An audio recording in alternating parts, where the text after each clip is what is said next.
मंगलम भगवान वीरो मंगलम गौतमो गणी मंगलम कुंद कुंदाद्यो जैन धर्मो सुमंगलम सर्वमंगल मांगल्यम सर्वकल्याणकारकं प्रधानं सर्वधर्माणां जैनं जयतु शासनम्। आदि ब्रह्मा प्रजापति शिव शंकर आदि अनेक नामों से प्रख्यात भगवान आदिनाथ स्वामी की, वर्तमान शासनिक वर्धमान महावीर भगवान की, परम पूज्य मुनिकुंजर आचार्य श्री आदि सागर जी महावीर कीर्ति महामुनिराज की, आचार्य श्री विमल सागर जी तपस्वी सम्राट सनमति सागर जी महामुनिराज की, परम पूज्य आचार्य गुरुदेव सुनील सागर जी महामुनिराज की।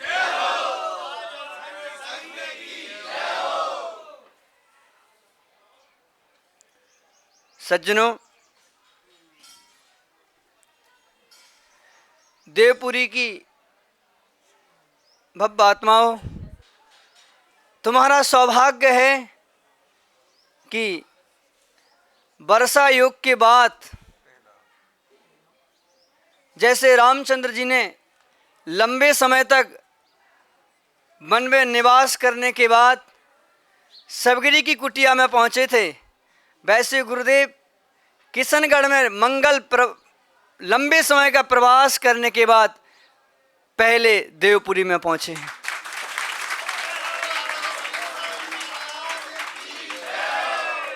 जैसे सबरी का उद्धार करने के लिए राम उसकी टूटी फूटी कुटिया में पहुंचे, अब देवपुरी वालों का गांव टूटा फूटा तो है नहीं, अच्छे गांव है, क्योंकि संतों का समागम अच्छे लोगों के लिए मिलता है। सबरी का उद्धार करने के लिए, उसकी भक्ति को स्वीकार करने के लिए बिन बुलाए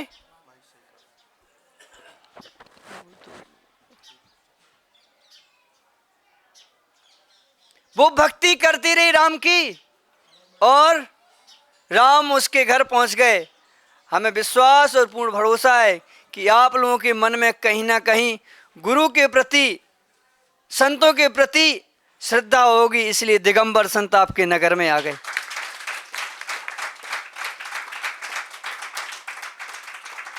बड़ी दुर्लभता से साधुओं का समागम होता है।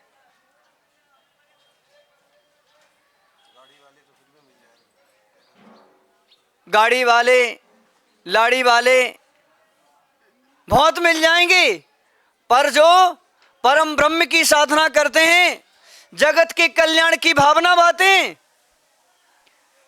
जन जन के कल्याण के लिए और नगर नगर में जाकर के अहिंसा, सदाचार और साकार का उपदेश दे करके सबका उत्थान करते हैं, उद्धार करते हैं।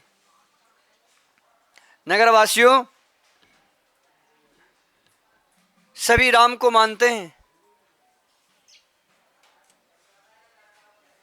राम हर एक संस्कृति में स्वीकार किए जाते हैं, चाहे वो वैदिक संस्कृति हो, चाहे श्रमण संस्कृति हो। देश के हर कोने कोने में उनको आदर्श माना जाता है। जैन संस्कृति के अनुसार उनने ऐसी दिगंबरी दीक्षा धारण की, सर्व परिग्रह का त्याग किया, घोर तप और साधना की, जगत के लिए धर्म का उपदेश दिया और सर्व कर्मों का नाश करके मोक्ष धाम पधारे। ज्ञानियों, राम ने कभी अपने जीवन में अभक्ष का भक्षण नहीं किया।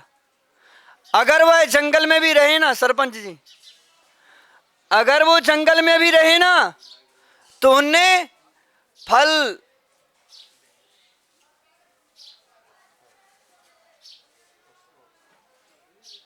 पत्ते, पुष्प आदि का प्रयोग करके अपने जीवन को चलाया, पर कभी किसी भी जीव को, किसी पशु को तकलीफ उनने नहीं जी। जिनके हृदय में राम बसते हैं उनका जीवन भी हर व्यक्ति के जीवन में बसना चाहिए, उनका आचार भी व्यक्ति व्यक्ति के जीवन में बसना चाहिए, तब तो राम को मानने का औचित्य है। ज्ञानियों, देवपुरी, जैसे इस नगर का नाम देवपुरी है, वैसे ही दिगंबरों का एक तीर्थ है राजस्थान, गुजरात, ईडर के पास, अहमदाबाद के समीप में देवपुरी पारसनाथ है, जहाँ का अतिशय बहुत महान है। जैसे यहाँ के गांव का नाम देवपुरी है, वैसे उस तीर्थ का नाम भी देवपुरी है, देवपुरी पारसनाथ। तो मेरे को तो ऐसा लगता है कि एक गांव भी तीर्थ हो गया,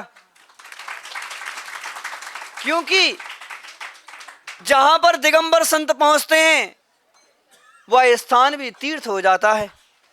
ये चलते फिरते तीर्थ हैं, साक्षात धरती के भगवान हैं, चींटी को भी कष्ट नहीं देते हैं, यहां तक कि घास के ऊपर भी पैर नहीं रखते हैं, इतने दयालु होते हैं।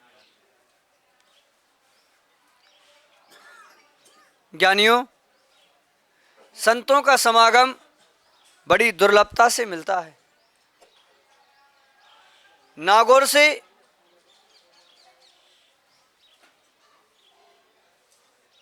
से बिहार हो रहा था कुचामन के लिए। नगर का तो याद नहीं है, पर वहाँ के लोगों की भक्ति मुझे जरूर याद है। जब गुरुदेव का वहाँ पर प्रवेश हुआ,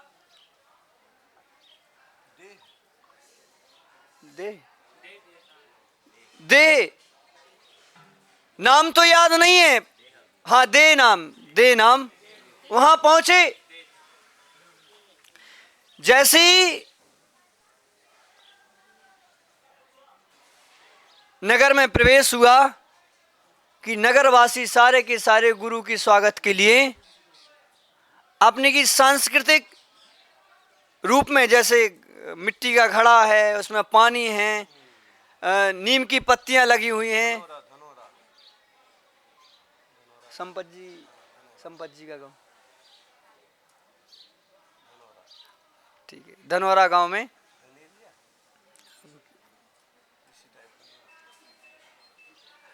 वहां पहुंचे तो देसी घड़ा मिट्टी का, उसमें पानी और नीम के पत्ते, नीम की टहनियाँ, और बड़े आनंद के साथ गुरु का धूमधाम से उनने प्रवेश कराया। और जब उस नगर से विहार हुआ शाम को, तो गौशाला थी, तो वहां पहुंचे कि गुरुजी गायों की सुरक्षा के लिए, उनके संवर्धन के लिए यहाँ पर गौशाला खोली है। तो आचार्य श्री ने आशीर्वाद दिया, तो बहुत बड़ी धनराशि की वहाँ पर घोषणा हुई। और जब गुरुजी का उस नगर से बिहार हुआ दूसरे गांव के लिए, तो पूरा गांव आचार्य श्री के पीछे था। तो क्यों ऐसा क्यों किया भाई? क्योंकि संतों का समागम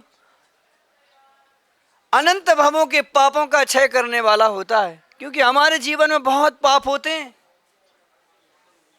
कुछ जान के होते हैं, कुछ बगैर जान करके होते हैं। तो उनके समागम से हमारा जीवन और निर्मल और पवित्र होता है। जब पांडवों का युद्ध समाप्त हुआ, मन में विकल्प आया कि इस युद्ध में बहुत लोगों का संहार हुआ है, नरसंहार हुआ है, तो इस पाप का प्रक्षालन कैसे हो? तो गुरु के चरणों में पहुंचे, गुरु के चरणों में प्रार्थना की कि हे गुरुदेव, युद्ध हुआ संस्कृति की सुरक्षा के लिए, राष्ट्र की सुरक्षा के लिए, बहुत नरसंहार हुआ है, बहुत माताएं विधवा हुई हैं, पाप तो हुआ है, तो इसका क्षालन कैसे हो? तो उन्होंने कहा कि भाई 100 यज्ञ करने पड़े। कितने यज्ञ? 100 यज्ञ करने पड़ेंगे। पांडवों ने सोचा कि 100 यज्ञ हम कैसे कर सकते हैं, मन तैयार नहीं हो रहा है। सभी सोच और विचार में पड़ गए। अंत में द्रौपदी गुरु के चरणों में पहुंची और कहा, गुरुदेव, जो नरसंहार हुआ है, पाप हुआ है, जीवों को तकलीफ पहुंची है, उसके प्रायश्चित में हम क्या करें?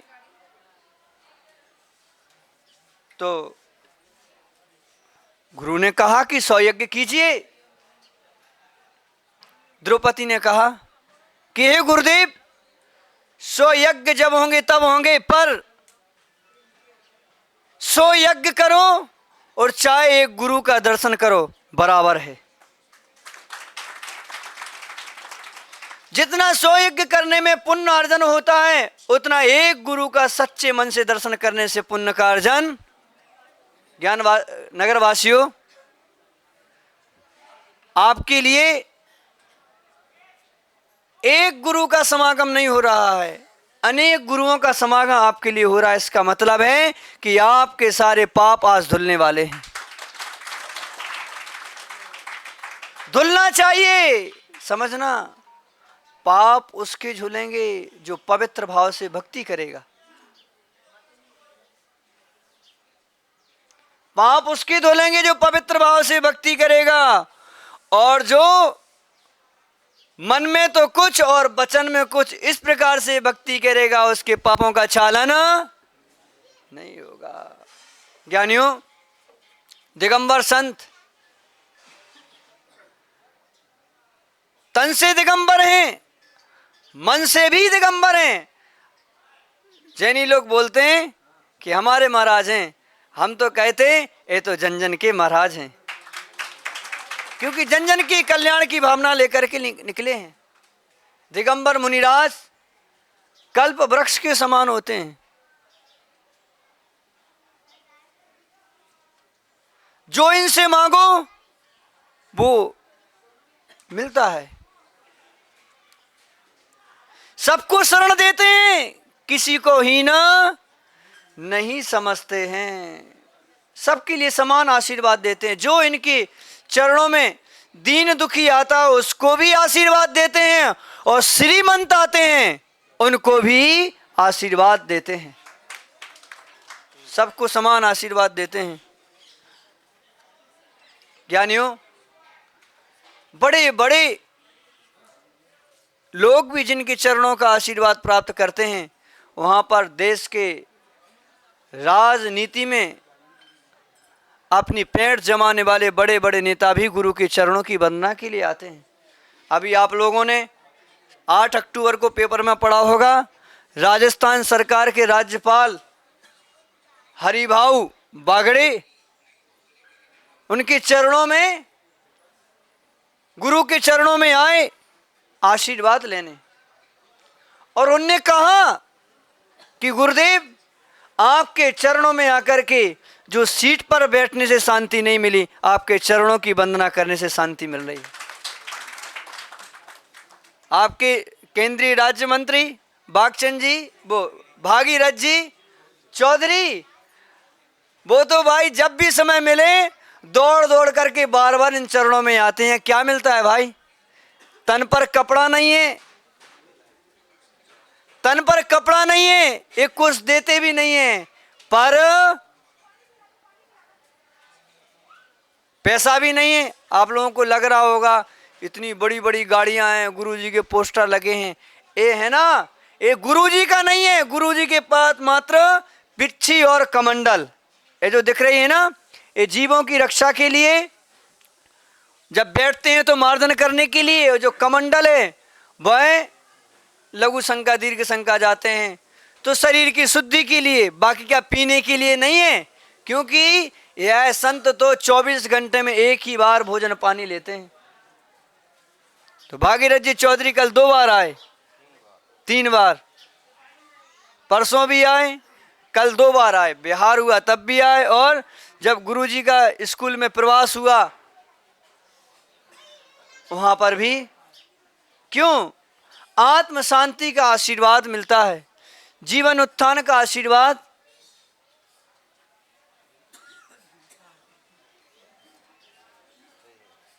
क्यों? और जब गुरुजी का दिल्ली में प्रवास हुआ तो राष्ट्रीय स्वयंसेवक संघ के सरसंचालक मोहन जी भागवत का भी आना हुआ। वह भी बहुत प्रसन्न हुए, आनंदित हुए। ऐसे जब सरवाड़ में प्रवेश हुआ था वर्षा योग के पहले, तो राजस्थान के यशस्वी मुख्यमंत्री भजनलाल शर्मा, अनेक विधाओं के लोग आकर के इन चरणों की वंदना करते हैं। प्रेमचंद जी भैरवा, अनेक विधाओं के लोग आकर के इन चरणों की वंदना करते हैं और अपनी आत्मा का उत्थान करते हैं। लोग कहेंगे महाराज जी सिर्फ जैनों के ही हैं और के नहीं है क्या? तो आपके लिए उदाहरण देते हैं। अंधेश्वर पारसनाथ में जब आचार्य श्री का चातुर्मास हुआ, वर्षा योग हुआ, वर्षा काल में रुकना हुआ। वर्षा चातुर्मास का मतलब होता है, वर्षावास का मतलब होता है जब बारिश चालू हो जाती है तो अंकुर फूटते हैं, जमीन गर्भ धारण करती है, जगह जगह घास हो जाती है, जीवों की उत्पत्ति ज़्यादा होती है। तो वैसे में अहिंसा धर्म का पालन करने वाले मुनिराज ज़्यादा लंबा विहार नहीं करते हैं, तो एक जगह पर दीपावली तक के लिए रुक जाते हैं, 3-4 3.5-4 महीने तक। तो वहाँ रुकना हुआ। वहाँ पर एक रमेश चंद मीणा आदिवासी था, उसके लिए पेट में ट्यूमर बता दिया। ब्रेन ट्यूमर तो यहाँ होता है, ट्यूमर पेट। तो पेट में तकलीफ हो गई, कैंसर टाइप की बीमारी हो गई।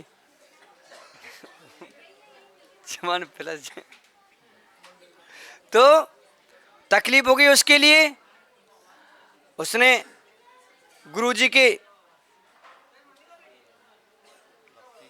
भक्ति की और प्रार्थना की, गुरुजी मुझे ऐसी तकलीफ है और मैं ऑपरेशन नहीं करा सकता, आप आशीर्वाद दें कि मैं ठीक हो जाऊं। अब देखो, आप कहोगे भाई वो तो मीणा आदिवासी है और गुरुजी जैनों के भगवान हैं, पर गुरुजी ने क्या किया? उसको अपने कमंडल का जल, भाई तेरा कल्याण हो लेके जा। गुरुजी के कमंडल का जल उसने लिया और 4 महीने तक निरंतर कमंडल का जल पिया, आशीर्वाद लिया गुरुजी का। और जब गुरुजी का वहां से बिहार हुआ, उसके पहले वह ठीक हो गया।